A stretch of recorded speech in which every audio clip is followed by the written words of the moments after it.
اور اللہ کے نبی صلی اللہ علیہ وسلم نے اسے قبول فرمایا، جس سے یہ بات ہمیں اور آپ کو معلوم ہوئی کہ اگر کوئی کافر مشرک کوئی ہدیہ دے بشرطے کہ وہ ہمارے دین اسلام کے اندر بھی جائز ہو تو اس کے لینے میں کوئی حرج نہیں ہے۔ دوسری بات ابو رافع رضی اللہ تعالیٰ عنہ نے بیان کیا کہ ہم اللہ کے نبی صلی اللہ علیہ وسلم کے ساتھ بقیع الغرقد نامی قبرستان کے پاس سے گزرے۔ اس سے بات معلوم ہوتی ہے کہ آج جسے لوگ جنت البقیع کہتے ہیں، مقبرۃ البقیع کہتے ہیں، جو مسجد نبوی سے اگر آپ طریق ملک عبدالعزیز سے ہو کر جائیں تو 5 منٹ پیدل لگے گا، اور اس کا ڈسٹینس، اس کی مسافت مسجد نبوی سے 2.4 کلومیٹر ہے۔ اس جنت البقیع کا نام اللہ کے رسول صلی اللہ علیہ وسلم کے زمانے اور صحابہ کے زمانے میں بقیع الغرقد تھا۔ بعد میں لوگوں نے عقیدت محبت کے طور پر اس کو جنت البقیع کہنا شروع کیا۔ ایک بات ہمیں اور آپ کو یہاں پر یہ بھی معلوم ہوتی ہے کہ عذاب قبر جو ہمارے دین اسلام کے بنیادی عقائد میں سے ہے، یہ عذاب قبر علم غیب سے تعلق رکھتا ہے۔ کوئی بھی شخص اپنے ذاتی عقل اور علم کی بنیاد پر قبر کے حالات، برزخ کے حالات معلوم نہیں کر سکتا ہے۔ آپ ذرا غور فرمائیں کہ ابو رافع رضی اللہ تعالیٰ عنہ اللہ کے نبی صلی اللہ علیہ وسلم کے پیچھے کھڑے ہیں۔ اللہ کے نبی صلی اللہ علیہ وسلم عذاب قبر کے تعلق سے ایک بات فرماتے ہیں، ابو رافع اس بات کو یہ سمجھتے ہیں کہ وہ میرے متعلق کہی گئی، کیونکہ ان کو عذاب قبر کی خبر نہیں تھی۔ تو اس سے پتہ چلا کہ یہ چیز غیب سے تعلق رکھتی ہے، اور اس کو کوئی شخص بغیر اللہ کے بتائے یا رسول اللہ صلی اللہ علیہ وسلم کے فرمائے نہیں جان سکتا ہے۔ ایک بات یہاں پر یہ بھی معلوم ہوتی ہے کہ عذاب قبر برحق ہے، جیسا کہ صحیح بخاری کے اندر بھی اور قرآن مجید کی بعض آیات سے بھی یہ چیز ثابت ہے۔ بخاری شریف کی روایت ہے، حضرت عائشہ صدیقہ رضی اللہ تعالیٰ عنہ بیان کرتی ہیں کہ اللہ کے نبی صلی اللہ علیہ وسلم نے ارشاد فرمایا، ان عذاب القبر حق، کہ بے شک قبر کے اندر گنہگار کے اوپر قبر کا عذاب ہونا برحق اور سچ ہے۔ حضرات گرامی، یہیں پر ایک بات یہ بھی ہمیں اور آپ کو معلوم ہوتی ہے کہ عذاب قبر جو منکر نکیر سوالات کرتے ہیں، ان سوالوں کے جواب دینے میں ناکام ہونے پر ہوتا ہے۔ لہذا وہ سوالات کیا ہیں اور ان سوالات کے اسلامی جوابات کیا ہیں، اس کے لیے ہمیں اور آپ کو کتاب و سنہ کی اسٹڈی کرنا چاہیے، اور اپنے آپ کو عقیدہ اور عمل کے اعتبار سے تیار رکھنے چاہیے۔ حضرات گرامی، یہ بڑی حدیث سے ہمیں اور آپ کو یہ بات بھی معلوم ہوتی ہے کہ قبر پر بطور ضرورت کے تحت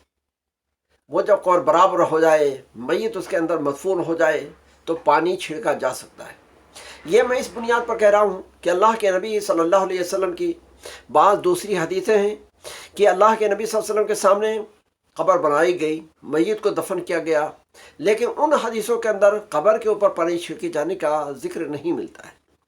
اس حدیث کے اندر قبر کے اوپر پانی چھڑکے جانے کا ثبوت ہے، جس سے یہ بات ہمارے اور آپ کے سامنے آ جاتی ہے کہ ہم سب جانتے ہیں کہ مڈل ایسٹ، سعودی ہو یا ادھر کا کوئی دیش، وہاں پر پانی مشکل ہی سے کبھی برستا ہے۔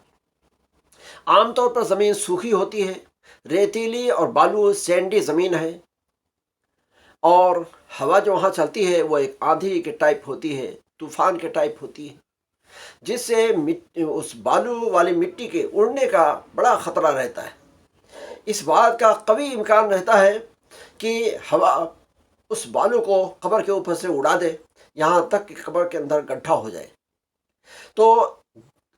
صحابہ کرام یا وہاں پر بعد کے لوگ اس مٹی کی سیفٹی کے لیے پانی چھڑک دیا کرتے ہیں تاکہ وہ ہوا اس قبر کو ڈیمیج نہ کر سکے۔ ہم اور آپ اپنے یہاں بھی اگر اس طرح کا کوئی اندیشہ رکھتے ہیں، ضرورت سمجھتے ہیں، تو ہم بھی قبر پر پانی چھڑک سکتے ہیں۔ بہرحال خاص مجھے جو آپ کے سامنے بات رکھنی تھی وہ یہ کہ قبر کے اندر نیکی اور بدی کے